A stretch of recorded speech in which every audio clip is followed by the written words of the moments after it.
একটা প্যানে আমি তেল দিয়ে দেবো, এরপরে একটা রুটি,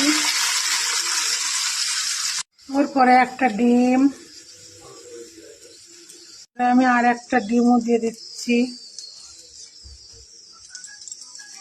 এরপরে আমি বেল পেপার, লাল, হলুদ, ক্যাপসিকাম, লেটুস পাতা, ধনে পাতা এগুলো দিলাম।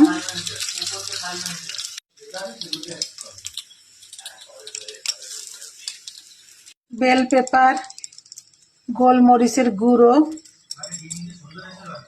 নুন স্বাদ মতো, গাজর, পেঁয়াজ, চিজ,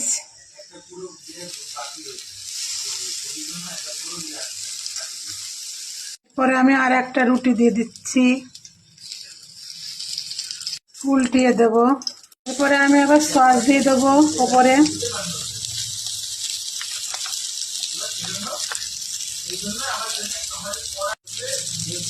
সসটা ভালো করে লাগিয়ে দেব।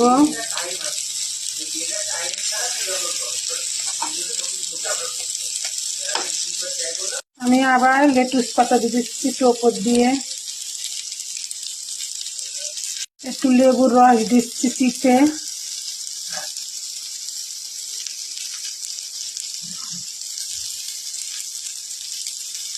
দিয়ে দেবো একটু গাজর কুচি,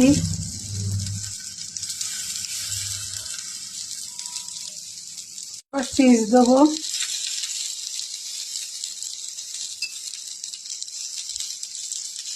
আমি একটু থালা দিয়ে ঢেকে দিচ্ছি।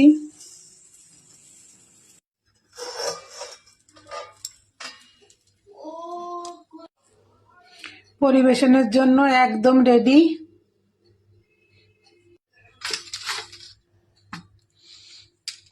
আমি এটা কেটেছি বলেই আমার এটা আলাদা রয়েছে, এই যে